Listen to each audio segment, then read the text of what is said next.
আপনি কি কখনো কাউকে শুধু দেখে বিচার করেছেন? আসল শক্তি কি লড়াই করার মধ্যে থাকে নাকি থেমে যাওয়ার মধ্যে? একজন স্ত্রী তার স্বামীকে শুধু এই কারণেই ছেড়ে গিয়েছিল কারণ তার মনে হয়েছিল সে দুর্বল।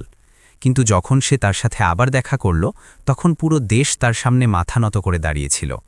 জানতে চান সেই দুর্বল মানুষটির আসল সত্যিটা কি ছিল? তাহলে এই গল্পটি শেষ পর্যন্ত শুনুন। দেখুন এই গল্পে কিভাবে একটি ভুল ধারণা একটি সম্পর্ক ভেঙে দিল এবং একটি সত্যি মন জয় করে নিল।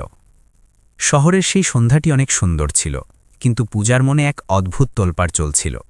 বাজারের ভিড়ের মধ্যে পূজা এবং তার স্বামী বিরাট একসাথে হাঁটছিল। বিরাট ২৭ বছরের এক শান্ত, নম্র এবং অত্যন্ত সাধারণ দেখতে যুবক। তার চোখে এমন এক গভীরতা ছিল যা কেউ সহজে পড়তে পারত না।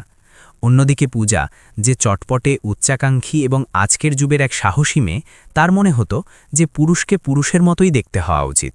দাপুটে, ভারী গলা এবং কথায় কথায় দুনিয়ার সাথে লড়ে যাওয়ার মতো মানসিকতা থাকা উচিত। তখনই ভিড়ের মধ্যে একটি ছোট্ট ঘটনা ঘটল। এক বড়লোকের ছেলের দ্রুতগামী গাড়ি কাদা ছিটিয়ে পূজার নতুন শাড়ি নষ্ট করে দিল। পূজার আগে লাল হয়ে গেল। সেই গাড়িটি থামল এবং তা থেকে দুজন তাগড়া ছেলে বেরোল, যাদের মুখে অহংকার স্পষ্ট দেখা যাচ্ছিল। পূজা আশা করেছিল যে বিরাট এগিয়ে যাবে, তাদের সাথে লড়াই করবে অথবা অন্তত গলা চড়িয়ে কথা বলবে। কিন্তু বিরাট যা করল তা পূজার মাথা লজ্জায় নিচু করে দিল। বিরাট শান্তভাবে হাত জোড় করল এবং বলল, ভাই সাহেব, মাফ করবেন, হয়তো আমাদেরই ভুল ছিল যে আমরা রাস্তার এত কাছে হাঁটছিলাম। ছেলেগুলো হাসল, বিরাটকে নিয়ে মজা করল এবং সেখান থেকে চলে গেল। ভিড়ের লোকেরাও ফিসফিস করতে লাগল, কেমন কাপুরুষ স্বামী, নিজের স্ত্রীর সম্মানটুকুও বাঁচাতে পারল না। পূজার সেই মুহূর্তে বিরাটের শান্ত চেহারার ওপর রাগ নয়, বরং ঘেন্না আসছিল। সে জানত না যে বিরাট এই জন্য ক্ষমা চায়নি যে সে ভয় পাচ্ছিল, বরং এই জন্য চেয়েছিল কারণ সে স্পেশাল ফোর্সের একজন গুপ্তচর, সিক্রেট এজেন্ট ছিল। তার ট্রেনিং তাকে শিখিয়েছিল যে একজন সৈনিক রাস্তার উপর নিজের শক্তি প্রদর্শন করে না। তার প্রতিটি আঘাত, প্রতিটি কৌশল দেশের শত্রুদের জন্য বাঁচিয়ে রাখা হয়। সে যদি সেখানে হাত তুলত, তবে হয়তো ওই ছেলেগুলো নিজেদের পায়ে হেঁটে যেতে পারত না এবং বিরাটের পরিচয় ফাঁস হয়ে যেত, যার ফলে তার মিশন বিপদে পড়ে যেত। কিন্তু পূজা এসব কিছুই জানত না। ঘরের দেওয়ালগুলোর মাঝে নীরবতা ছিল, কিন্তু পূজার ভেতরে এক তুফান চলছিল। আমাকে এই সম্পর্ক শেষ করতে হবে বিরাট, সুটকেস বন্ধ করতে করতে পূজা বলল। তার গলায় একটা শীতলতা ছিল। আমি এমন একজন মানুষের সাথে সারা জীবন কাটাতে পারবো না যার মেরুদণ্ডই নেই। আজ বাজারে যা হলো, আমার লজ্জা হয় যে তুমি আমার স্বামী। তুমি কি সুরক্ষা দেবে? তুমি তো নিজের ছায়াকেই ভয় পাও। বিরাট সোফায় বসেছিল, তার মুখে তখনও সেই একই স্থিরতা ছিল। সে পূজাকে থামানোর চেষ্টা করল না, না সে কোনো সাফাই দিল, আর না সে তার আসল সত্যিটা জানালো। কারণ একজন এজেন্টের জন্য তার সত্য তার পরিবারের জীবনকে বিপদে ফেলতে পারত। সে নিজের কষ্ট গিলে নিল। সে শুধু এইটুকু বলল, পূজা, যা দেখা যায় সব সময় সেটাই সত্যি হয় না। কিন্তু যদি তোমার খুশি আমার দূরে সরে যাওয়ার মধ্যেই থাকে, তবে আমি তোমার পথে বাধা হয়ে দাঁড়াব না। বিরাটের এই কথাটি পূজাকে আরও বেশি বিঁধল। তার মনে হলো এটাও তার দুর্বলতা। সে চেয়েছিল বিরাট তাকে আটকাক, চিৎকার করুক, নিজের অধিকার খাটাক, কিন্তু বিরাট পাথরের মতো শান্ত রইল। পূজা নিজের জিনিসপত্র তুলল এবং দরজার দিকে এগিয়ে গেল। একবারের জন্য সে পেছনে ফিরে তাকাল না। যদি সে তাকাত, তবে হয়তো বিরাটের চোখে সেই আর্দ্রতা দেখতে পেত যা তার ছেড়ে যাওয়ার কারণে উপচে পড়েছিল। দরজা বন্ধ হল, বিরাট একা রয়ে গেল। সেই রাতে বিরাটের কাছে একটি কল এলো। তার সিনিয়র অফিসারের গলা ছিল, কমান্ডো বিরাট, আপনার ব্যক্তিগত জীবনের জন্য আমরা দুঃখিত, কিন্তু দেশকে আপনার প্রয়োজন। একটি অনেক বড় মিশন আছে, আপনি কি প্রস্তুত? বিরাট নিজের চোখের জল মুছল এবং তার গলার স্বর বদলে গেল। এখন সে একজন স্বামী নয়, একজন যোদ্ধা ছিল। স্যার, আমি প্রস্তুত, সব সময়ের জন্য। পূজা তার নতুন জীবনের সন্ধানে চলে গিয়েছিল, এই ভেবে যে সে একটি দুর্বল অতীতকে পেছনে ফেলে এসেছে। তার ধারণাও ছিল না যে যেই মানুষটিকে সে কাপুরুষ ভেবে ছেড়ে এসেছে, আগামী সময়ে পুরো দুনিয়া তার পায়ের কাছে মাথা নত করতে চলেছে। সময়ের চাকা ঘুরল, ২ বছর কেটে গেল। পূজা এখন একটি বড় কর্পোরেট কোম্পানিতে উঁচু পদে চাকরি করছিল। টাকা ছিল, খ্যাতি ছিল, কিন্তু সেই শান্তিটা ছিল না। একদিন তার বান্ধবী রিয়া তাকে একটি বিশেষ আমন্ত্রণের কথা জানালো। রিয়ার বাবা মেজর বিক্রম সেনাবাহিনীতে একজন সম্মানিত অফিসার ছিলেন এবং তার মাধ্যমে রিয়ার স্বাধীনতা দিবস উপলক্ষে রাজধানী দিল্লিতে অনুষ্ঠিত হতে চলা এক বিশাল মিলিটারি প্যারেড এবং সম্মান প্রদান অনুষ্ঠানের ভিআইপি পাস পেয়েছিল। রিয়া উৎসাহের সাথে বলল, পূজা, তোমাকে যেতেই হবে। শুনেছি এবার কোনো এক অজ্ঞাত বীরকে সম্মানিত করা হচ্ছে, অনেক বড় ইভেন্ট। পূজার যাওয়ার ইচ্ছে ছিল না, কিন্তু সে এড়াতে পারল না। সে দিল্লির সেই বিশাল মাঠে পৌঁছল যেখানে হাজারো মানুষের ভিড় এবং দেশের সবচেয়ে ক্ষমতাশালী লোকেরা উপস্থিত ছিল। সে কি করে জানবে যে আজ এই ভিড়ের মাঝে তার অতীত একটি নতুন রূপে তার সামনে আসতে চলেছে, এমন একটি রূপ যা তার চোখ ধাঁধিয়ে দেবে। দিল্লির সেই বিশাল প্যারেড গ্রাউন্ড আজ কোনো কোণের মতো সাজানো ছিল না, বরং কোনো যোদ্ধার বর্মের মতো চমকাচ্ছিল। সকালের ঝলমলে রোদে মিলিটারি ব্যান্ডের সুর বাতাসে এক আলাদা উদ্দীপনা ভরিয়ে দিচ্ছিল। চারদিকে তেরঙ্গা উঠছিল, বাতাসে শৃঙ্খলা আর গর্বের সুবাস ছিল।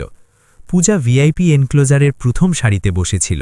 তার ডিজাইনার শাড়ি এবং দামি চশমা তাকে ওই ভিড় থেকে আলাদা দেখাচ্ছিল, কিন্তু তার ভেতরে এক অদ্ভুত শূন্যতা ছিল। তার সাথে রিয়া এবং আরও কয়েকজন অতিথি ছিল, যারা সেনাবাহিনীর ট্যাঙ্ক এবং মিসাইল দেখে এমনভাবে উৎসাহিত হচ্ছিল যেন কোনো বাচ্চা নতুন খেলনা দেখে খুশি হয়। পূজা, দেখো। রিয়া কনুই দিয়ে গুঁতো মেরে ইশারা করল। ওই দেখো, কমান্ডোদের দল, কি ব্যক্তিত্ব ওদের। বাবা সবসময় বলেন যে আসল শক্তি উর্দিতে নয়, শৃঙ্খলার মধ্যে থাকে। আজ ওনার কথা বুঝতে পারছি। পূজা ম্লান হাসির সাথে মাথা নাড়ল। রিয়ার কথা তার পুরনো ঘা খুঁচিয়ে দিয়েছিল। তার চোখের সামনে আবার সেই বাজারের দৃশ্য ভেসে উঠল। বিরাটের হাত জোড় করা, ওই মাথা নিচু করে ক্ষমা চাওয়া। সে মনে মনে ভাবল, ভাগ্যিস আমি বিরাটকে ছেড়ে দিয়েছিলাম। যদি সে এখানে আমার সাথে থাকত, তবে হয়তো এই কামানগুলোর আওয়াজ শুনেই ভয় পেয়ে যেত, আমাকে লজ্জিত হতে হতো। অনুষ্ঠান এগিয়ে চলল। আকাশে ফাইটার জেটগুলো কসরত দেখালো, মাটি কেঁপে উঠল।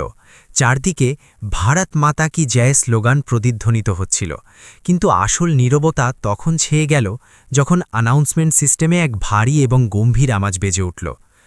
ভদ্রমহিলা ও ভদ্রমহোদয়গণ, এবার আমরা সেই মুহূর্তের দিকে এগোচ্ছি যার অপেক্ষা পুরো দেশ করছে। আজ আমরা এমন এক বীরকে সম্মানিত করতে যাচ্ছি যার পরিচয় এতকাল টপ সিক্রেট ছিল, এমন এক মিশন যা অসম্ভব ছিল, যা সম্পন্ন করে এই অকুতভয় ফিরে এসেছে। পুরো স্টেডিয়াম শান্ত হয়ে গেল। সূচ পড়া শব্দ শোনা যেত, এমন নীরবতা। পূজা দেখল যে মঞ্চে বসে থাকা দেশের সবচেয়ে বড় জেনারেল এবং মন্ত্রীরা নিজেদের চেয়ার থেকে দাঁড়িয়ে পড়লেন। এটা প্রোটোকলের বিরুদ্ধে ছিল। সাধারণত অফিসাররা তখন দাঁড়ান যখন তাদের চেয়ে বড় পদের কেউ আসেন, কিন্তু আজ তারা অন্য কারোর সম্মানে দাঁড়িয়েছিলেন। ঘোষক আরও বললেন, বরফে ঢাকা পাহাড়ে যেখানে অক্সিজেন কম এবং বিপদের ছায়া বেশি থাকে, আমাদের এই অকুতভয় তার সাথীদের বাঁচানোর জন্য একাই শত্রুর পুরো নেটওয়ার্ক ধ্বংস করে দিয়েছে। তখনই মার্চিং ব্যান্ডের তাল বদলে গেল। ড্রামের আওয়াজ তীব্র হয়ে উঠল। মাঠের মূল ফটক দিয়ে একটি কালো এসইউভি গাড়ি ধীরে ধীরে ভেতরে ঢুকল। তার পেছনে কমান্ডোদের একটি বিশেষ দল দৌড়াচ্ছিল, কিন্তু তারা সুরক্ষার জন্য নয়, বরং সম্মান জানানোর জন্য দৌড়াচ্ছিল। গাড়িটি মঞ্চের কাছে থামল। রিয়া পূজার হাত শক্ত করে ধরল। পূজা, দেখো, ওই স্পেশাল ফোর্সের ইউনিট হেড আসছেন। শুনেছি ইনিই সেই ব্যক্তি যিনি কখনো মিডিয়ার সামনে আসেন না। গাড়ির দরজা খুলল। একটি বুট মাটিতে পড়ল, পালিশ করা চকচকে মিলিটারি বুট। তারপর এক ব্যক্তি বাইরে বেরিয়ে এলেন। তার উর্দিতে এত মেডেল ছিল যে সূর্যের আলো তাতে প্রতিফলিত হয়ে ফিরে যাচ্ছিল। তার কাঁধে অশোক স্তম্ভ এবং তারা চমকাচ্ছিল। তিনি তার টুপি পরেছিলেন এবং কালো চশমা লাগিয়েছিলেন। তার চলনে একটি সিংহের মতো গাম্ভীর্য ছিল। তিনি সোজা মঞ্চের সিঁড়ি বেয়ে উঠতে লাগলেন। তার মুখ তখনও পরিষ্কার দেখা যাচ্ছিল না, কিন্তু তার হাবভাবে এক দারুণ আত্মবিশ্বাস ছিল। তিনি মঞ্চের ঠিক মাঝখানে পৌঁছালেন এবং মন্ত্রীর সামনে দাঁড়িয়ে পড়লেন। তিনি একটি নিখুঁত স্যালিউট করলেন। তার হাত বাতাস কেটে কপাল পর্যন্ত গেল এবং ঠিক ততটাই ক্ষিপ্রতার সাথে নিচে নেমে এলো। সেই একটা স্যালিউটের মধ্যে এতটাই শৃঙ্খলা ছিল যে স্টেডিয়ামে বসে থাকা হাজারো মানুষ নিজেদের অজান্তেই দাঁড়িয়ে পড়ল। হাততালির করতালিতে আকাশ কেঁপে উঠল। ঘোষক উঁচু গলায় বললেন, আমরা স্বাগত জানাচ্ছি ভারতের সর্বোচ্চ বীরত্ব পুরস্কার বিজয়ী বিশেষ অভিযান দলের কমান্ডার কর্নেল বিরাট প্রতাপ সিংকে। যেইমাত্র সেই নামটি স্পিকারে বেজে উঠল, পূজার হাত থেকে তার দামি চশমা ফসকে মাটিতে পড়ে গেল। কি? তার মুখ থেকে শুধু এই একটাই শব্দ বেরোল।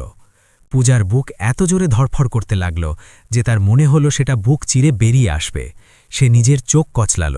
তার মনে হলো হয়তো সে ভুল শুনেছে। বিরাট? তার বিরাট?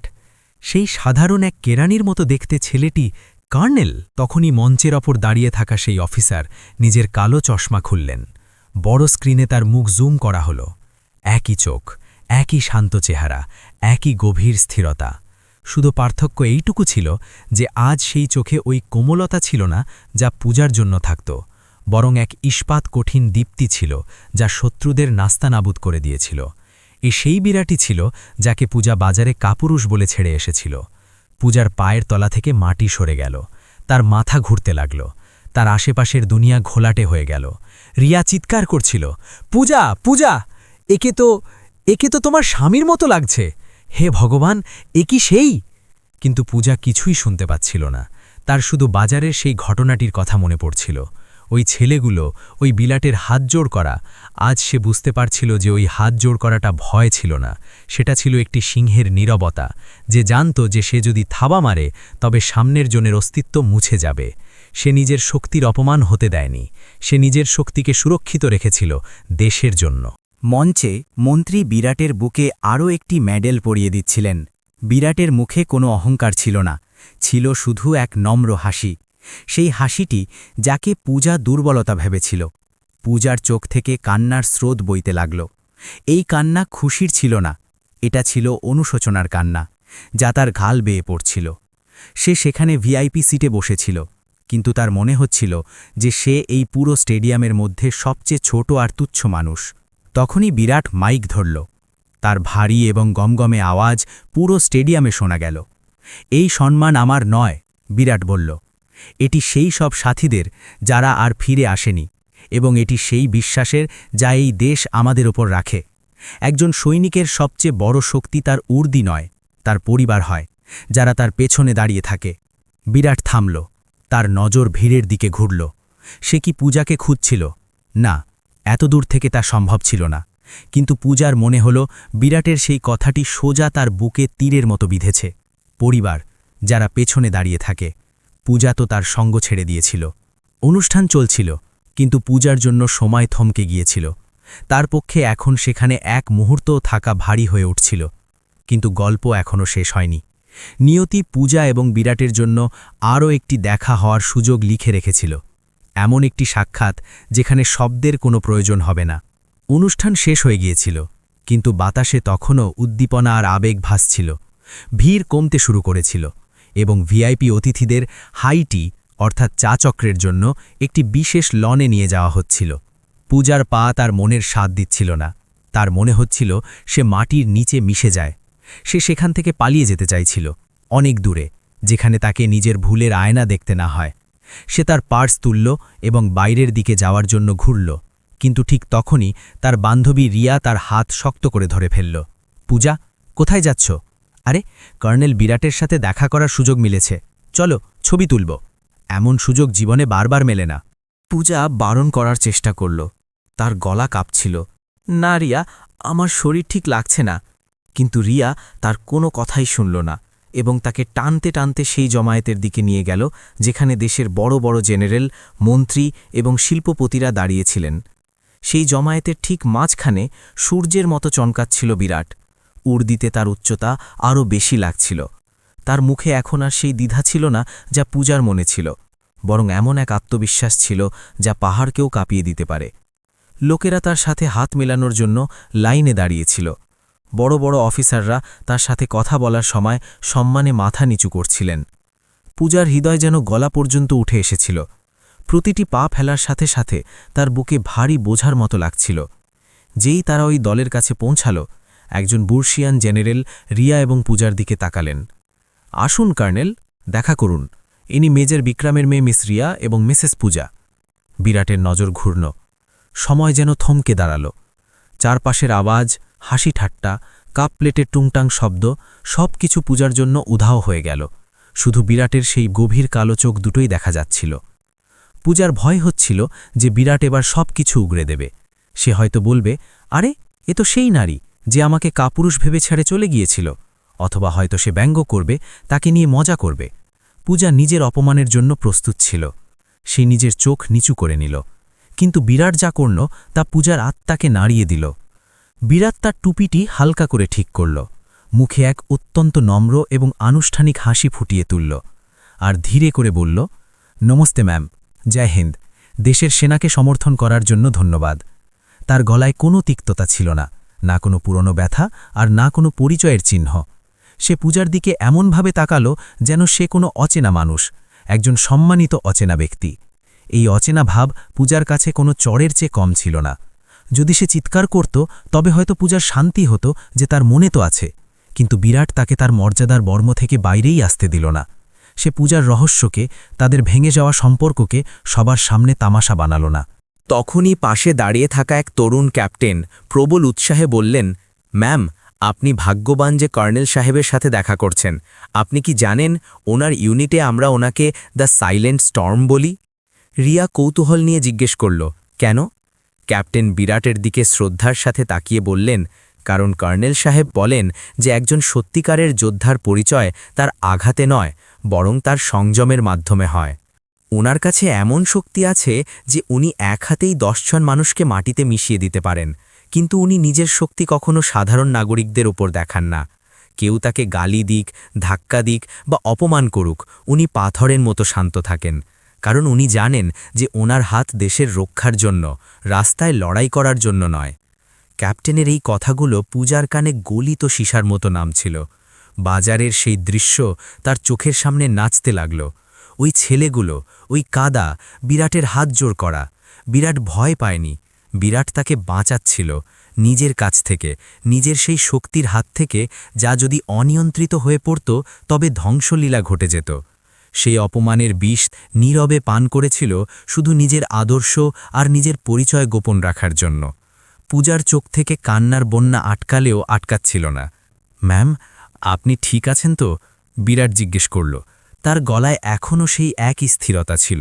সে তার পকেট থেকে একটি পরিষ্কার রুমাল বের করল এবং পূজার দিকে এগিয়ে দিল। বোধহয় রোদ খুব কড়া, জল খান। পূজা কাঁপা কাঁপা হাতে সেই রুমালটি নিল। এটা সেই রুমাল ছিল যা সে বিরাটকে তাদের প্রথম বিবাহবার্ষিকীতে উপহার দিয়েছিল। বিরাট সেটাকে এখনও যত্নে রেখেছিল। পূজা ভেঙে পড়ল। তার অহংকার, তার আধুনিক চিন্তাধারার সেই দম্ভ, সবকিছু ওই একটা রুমালের সামনে চুরমার হয়ে গেল। সে কিছু বলতে চাইছিল, মাফ করে দাও বলতে চাইছিল, কিন্তু শব্দগুলো তার গলাতেই আটকে রইল। তখনই বিরাটের ওয়াকিটকি বেজে উঠল। Colonel, we have to move, minister অপেক্ষা করছেন। বিরাট এক মুহূর্তের জন্য পূজার চোখের দিকে তাকাল। ওই এক মুহূর্তে হাজারো কথা বলা হলো যা মুখে বলা হয়নি।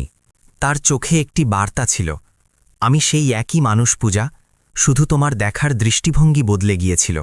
ভালো থেকো। বিরাট ঘুরল এবং তার অফিসারদের সাথে এগিয়ে গেল। তার পিঠ সোজা ছিল, চলনে সেই সিংহের মতোই তেজ। পূজা তাকে যেতে দেখতে লাগল, হাতে তার রুমাল ধরে। ভিড় তার পেছনে পেছনে চলতে লাগল, কিন্তু পূজা সেখানেই লনে একা দাঁড়িয়ে রইল। তার কাছে এখন সবকিছুই ছিল, টাকা, পদ, স্বাধীনতা, কিন্তু আজ সে সেটাই হারিয়ে ফেলেছিল যা অমূল্য ছিল। এমন এক জীবনসঙ্গী যে কোনো কথা না বলেও তার জন্য দুনিয়ার সাথে লড়তে পারত, আর কোনো লড়াই ছাড়াই দুনিয়া জয় করতে পারত। বিরাট তার দুনিয়ায় ফিরে গেল, যেখানে দেশের সীমান্ত তার জন্য অপেক্ষা করছিল। আর পূজা, সে ফিরে এলো নিজের সেই ফ্ল্যাটে, যা আজ প্রথমবারের মতো তার কাছে কোনো বাড়ি নয়, বরং একটি ফাঁকা বাক্স বলে মনে হচ্ছিল। সে দরজা খুলল এবং নিজেকে সোফার উপর এলিয়ে দিল। তার শরীর ক্লান্ত হয়ে পড়েছিল, কিন্তু তার মন সেই প্যারেড গ্রাউন্ডেই রয়ে গিয়েছিল। সে তার মুঠো খুলল, সেই একই রুমাল যা কয়েক ঘন্টা আগে বিরাট তাকে দিয়েছিল। পূজা সেটা তার মুখে লাগাল। তা থেকে এক অদ্ভুত সুবাস আসছিল, খানিকটা মাটির আর খানিকটা সেই পুরনো ভরসার যা সে ভেঙে দিয়েছিল। তখনই রুমালের ভাঁজের মধ্যে সে কিছুটা শক্ত কিছু অনুভব করল। সে চমকে উঠে রুমালটা খুলল। ভেতরে একটি ছোট্ট ভাঁজ করা কাগজের টুকরো রাখা ছিল। সেই কাগজটা পুরনো আর হলুদ হয়ে গিয়েছিল। হয়তো বিরাট এটা তখন লিখেছিল যখন পূজা ঘর ছেড়ে চলে যাচ্ছিল, কিন্তু কখনো দিতে পারেনি, বা হয়তো সে এটা সবসময় তার পকেটেই রাখত। পূজার হাত কাঁপতে লাগল। সে ধীরে ধীরে সেই কাগজটি খুলল। বিরাটের সেই চেনা নিখুঁত হাতের লেখা। তাতে লেখা ছিল, পূজা, তুমি বলেছিলে যে আমি কাপুরুষ। হয়তো তোমার এমনটা মনে হয় কারণ আমি লড়াই করি না, কিন্তু আমার ট্রেনিং আমাকে সংযম শেখায়, আর আমার সংস্কার আমাকে ক্ষমা করতে শেখায়। একজন সৈনিকের ঊর্ধ্বে শুধু কাপড় নয়, একটা দায়িত্ব। আসল শক্তি মুষ্টিবদ্ধ করে আঘাত করার মধ্যে নেই, বরং সেটা আটকে রাখার মধ্যে আছে। তুমি ভালো থেকো। আমার নীরবতা আমার দুর্বলতা নয়, এটি তোমার এবং এই দেশের সুরক্ষার প্রতিশ্রুতি। তোমার বিরাট। পূজা কাগজটি নিজের বুকে জড়িয়ে ধরল। তার গলা থেকে এক গভীর ডুকরে ওঠা কান্নার আওয়াজ বেরিয়ে এলো, যা বছরের পর বছর ধরে চাপা পড়েছিল। সে ডুকরে ডুকরে কাঁদল। সেই কান্না কোনো বাচ্চার মতো ছিল না, বরং তা ছিল একটি আত্মার শুদ্ধিকরণ। সে আজ বুঝতে পারল যে পুরুষ হওয়ার মানে উঁচু গলা বা হিংসা নয়। আসল পুরুষ সে, যার কাছে সমুদ্রের মতো শক্তি থাকে, কিন্তু সে তীরকে না ভেঙে বয়ে চলতে জানে। সেই রাতে পূজা ঘুমাতে পারল না, কিন্তু সকালে যখন সূর্য উঠল তখন সে এক নতুন পূজা ছিল। তার চোখে এখন আর অনুশোচনা ছিল না, একটি সংকল্প ছিল। সময় কেটে গেল। পূজা তার কর্পোরেট চাকরি ছাড়ল না, কিন্তু তার উদ্দেশ্য বদলে গিয়েছিল। সে নিজের উপার্জনের একটি বড় অংশ শহীদদের পরিবার এবং প্রাক্তন সৈনিকদের সাহায্যের জন্য দান করতে শুরু করে দিল। সে এখন উইকেন্ডে পার্টিতে যেত না, বরং সৈনিকদের পরিবারের সাহায্যকারী একটি কল্যাণ সমিতির সাথে মিলে কাজ করত। সে বুঝতে চাইত যে বিরাটের মতো লোকেরা কোন মাটিতে গড়া হয়। সে ওই আত্মত্যাগের জীবনটা বাঁচতে চেয়েছিল। একদিন পূজা একটি পুনর্বাসন কেন্দ্রে ছিল, যেখানে আহত সৈনিকদের কৃত্রিম অঙ্গ লাগানো হচ্ছিল। সেখানে টিভিতে একটি খবর চলছিল। সংবাদ পাঠকের গলা শোনা গেল, ব্রেকিং নিউজ, সীমান্তে অনুপ্রবেশের বড় চেষ্টা নস্যাৎ, স্পেশাল ফোর্সের অপারেশনে শত্রুদের পরিকল্পনা ব্যর্থ, কর্নেল বিরাট প্রতাপ সিংয়ের নেতৃত্বে টিম সুরক্ষিতভাবে ফিরে এসেছে। পূজার দৃষ্টি স্ক্রিনের ওপর আটকে গেল। ঘোলাটে ভিডিওতে বিরাটের এক ঝলক দেখা গেল। সে তার সাথীদের পিঠ চাপড়ে দিচ্ছিল। তার মুখে সেই একই শান্ত হাসি ছিল। পূজার মুখে গর্বের হাসি ফুটে উঠল। এখন আর তার লজ্জা হচ্ছিল না, তার গর্ব হচ্ছিল যে সে ওই মানুষটিকে চেনে। তখনই তার ফোনে একটি নোটিফিকেশন এলো, একটি ইমেল। প্রেরকের নাম দেখে পূজার বুক ধক করে উঠল। Colonel VP Singh. সে কাঁপা কাঁপা হাতে ইমেলটি খুলল। তাতে কোনো লম্বা চওড়া কথা ছিল না, শুধু একটি লাইন লেখা ছিল, শুনেছি তুমি আজকাল আমার সাথীদের পরিবারের অনেক সাহায্য করছো। একজন সিপাহীর আসল শক্তি হল তার সাপোর্ট সিস্টেম। ধন্যবাদ পার্টনার, বিরাট। আর নিচে একটি ছোট্ট স্মাইলি ছিল। পার্টনার। ওই একটা শব্দ পূজার দুনিয়া বদলে দিল। সেই কথা বলেনি যে ফিরে এসো, আর না সে কোনো প্রতিশ্রুতি দিয়েছিল, কিন্তু ওই পার্টনার শব্দটির মধ্যে একটা আশা ছিল, একটা সম্মান ছিল, যা পূজা এখন অর্জন করেছিল। নিজের সৌন্দর্য দিয়ে নয়, নিজের কর্ম দিয়ে। পূজা জানলার কাছে গেল এবং বাইরের খোলা আকাশের দিকে তাকালো। ঠান্ডা হাওয়া বইছিল। তার মনে হলো যেন বিরাটের নীরব উপস্থিতি তার সাথেই রয়েছে। সে অনুভব করল যে সম্পর্ক সবসময় একসাথে থাকার মাধ্যমে নয়, বরং একে অপরকে বোঝার মাধ্যমে টিকিয়ে রাখা যায়। হয়তো তারা আবার মিলিত হবে, হয়তো হবে না, কিন্তু আজ পূজা জানত যে সে একা নয়। সে সেই নীরব ঝড়ের একটি অংশ হয়ে গিয়েছিল যা দেশকে রক্ষা করে। সে নিজের জীবনের লাগাম আবার শক্ত করে ধরেছিল, এবার ভয়ের সাথে নয়, বরং গর্ব এবং সম্মানের সাথে। বন্ধুরা, কখনো কখনো আমাদের মনে হয় যে যে মাথা নিচু করে সে দুর্বল, কিন্তু মনে রাখবেন, ঝড়ের সময় শক্ত হয়ে দাঁড়িয়ে থাকা গাছগুলো উপড়ে যায়, কিন্তু ঘাস মাথা নিচু করে রক্ষা পেয়ে যায় এবং পরে আবার সোজা হয়ে দাঁড়ায়। বিরাটের শক্তি তার উর্দিতে নয়, তার ধৈর্যের মধ্যে ছিল। আর পূজার জয় তার ফিরে আসায় নয়, বরং নিজের ভুল শুধে নেওয়ার মধ্যে ছিল। আসল হিরো সে নয় যে পর্দায় লড়াই করে, আসল হিরো সে যে সীমান্তে জেগে থাকে যাতে আমরা ঘুমাতে পারি। আর সেই হিরোর পরিবার, তারাও কোনো সৈনিকের চেয়ে কম হয় না। এই গল্পটি যদি আপনার হৃদয়কে ছুঁয়ে থাকে এবং আপনারও যদি মনে হয় যে আমাদের সেনাবাহিনী এবং তাদের পরিবারের আত্মত্যাগই হল সর্বোচ্চ, তবে এই ভিডিওটি অবশ্যই লাইক করুন। এটি আপনার বন্ধুদের সাথে শেয়ার করুন, যাতে এই বার্তা প্রতিটি ঘরে পৌঁছে যায়। আর এমন হৃদয়স্পর্শী গল্প শোনার জন্য আমাদের চ্যানেলটি সাবস্ক্রাইব করতে ভুলবেন না। যাওয়ার আগে আপনাদের জন্য একটি প্রশ্ন। আপনি যদি পূজার জায়গায় হতেন এবং জানতে পারতেন যে যাকে আপনি দুর্বল ভেবেছিলেন সে আসলে একজন সুপার হিরো, তবে আপনি কি করতেন? ক্ষমা চাইতেন নাকি চুপচাপ চলে যেতেন? নিচে কমেন্টসে আপনাদের মতামত অবশ্যই জানান। জয় হিন্দ।